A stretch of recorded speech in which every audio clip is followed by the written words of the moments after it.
Hello, students of 46A. This is the first time I'm doing anything like this, videotaping myself to give a bit of a lecture, but I thought I would do it to try to make a little bit more vivid what we will be doing through this remote teaching. So in this case, I want to do a quick announcement via this QuickTime or whatever it is, and reach out to you. As you know, I have dropped a module, or I think you know, via Canvas, I have dropped a module of the first three Renaissance poets that we'll be reading. It's from the second volume of the Norton, right? 16th century, early 17th century. John Skelton, Sir Thomas Wyatt, and Henry Howard, the Earl of Surrey. And I typed up some mini lectures, guided readings, or slightly guided readings to some of the poems. I recommend that you read all of their poems, but I only focused on a few. I then gave you some quiz questions that are meant to involve you in the reading a little bit and give me a sense that you're attending and participating. Okay, that's one. Two, I will be also presenting on Canvas a module on Everyman, going back to our first volume of the Norton for that medieval morality play, and I'll have more to say about that in a bit. And also a little bit of a schedule. I'm still trying to figure out what I can keep and what I can't keep as we've moved to this remote teaching, and we sort of lost a week or more. Yeah, lost a week. Okay. That's two. Three, I want to say a few words about the poets that I did just drop on you. Well, no, I mean, they were scheduled, right? Okay. John Skelton, crazy poet, great intro in the Norton, as I think I mentioned in my notes to you. He's a poet that his energy ends up getting appreciated and picked up on by different poets through the years. I believe Robert Browning, the Victorian poet, found some Skeltonics to be useful in his creation of edgy dramatic monologues. The great Ezra Pound in the late 19th, early 20th century, particularly early 20th century, definitely saw John Skelton as a like-minded soul in terms of energetic phrasing, that sort of thing. And I may read a poem by Skelton just because I really want that effect to reach you. A few other words about Wyatt and Surrey. Wyatt, if you read the selection that we have here, boy, he's cynical, man, isn't he? I had a joke as an undergrad that Wyatt was an optimist, about fickle women because, I was shy. Anyway, Wyatt and Surrey end up being models for future poets, decade after decade, period after period. Surrey was more famous until I'd say the early 20th century, in which Wyatt ends up becoming more famous. Surrey's lines are more mellifluous and regular, and the early 20th century was a little tired of that. The late Victorians went super smooth and super fluid, and every generation of poets tends to rebel against the one that came before.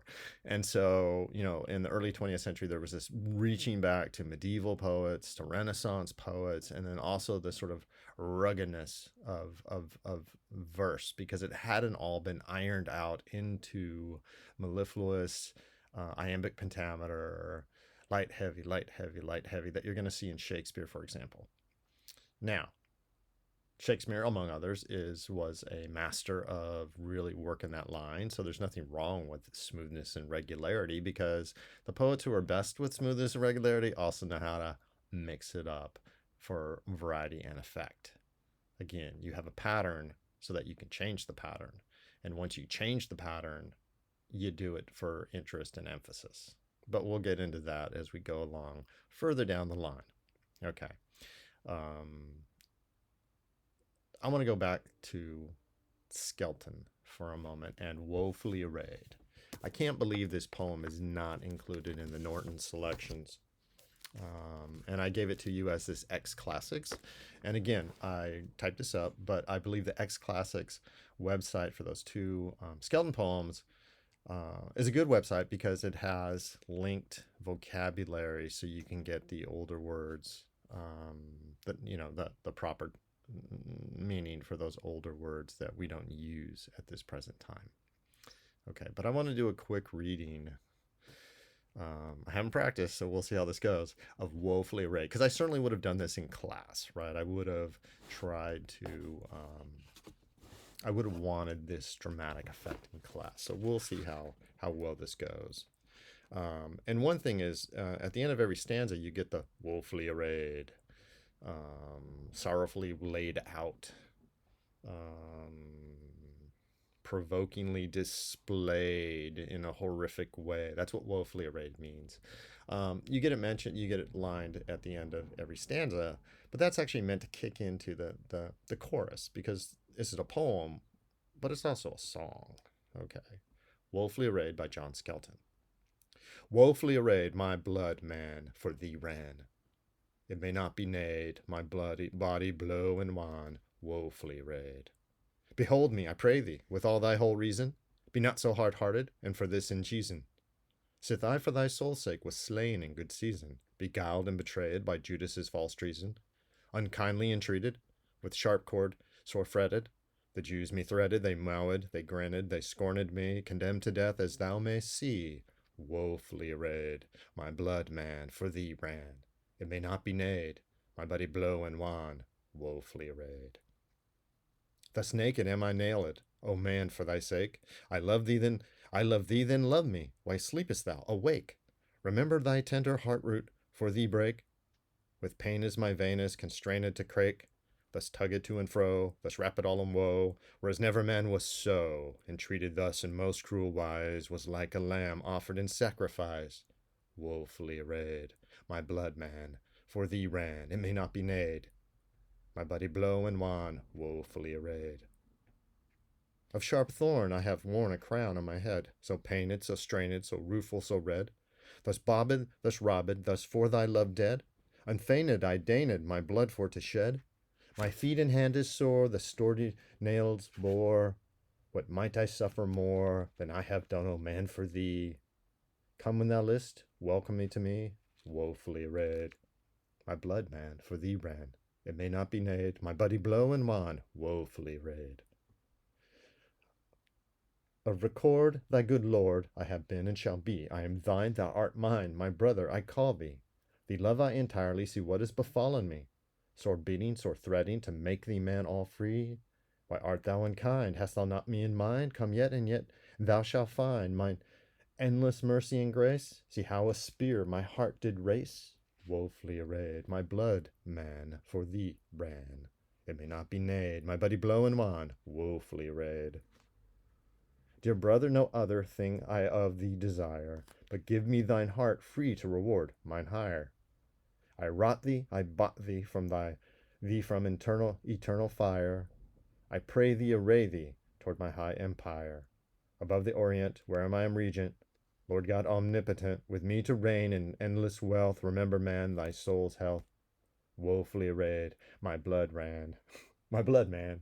Sorry. Woefully arrayed, my blood, man, for thee ran. It may not be naid, my body blow and wan, woefully arrayed. Okay, the other thing about that, and obviously I feel quite silly doing this, but I do that in class anyway. Okay, read aloud. I hope you noticed all of the internal rhymes, that is rhymes within a single line of poetry that is there to create drama and music, emphasis, beats, whatever you want to call it. We don't have to have this specific poetic terminology of the experts in order to notice things and react to things.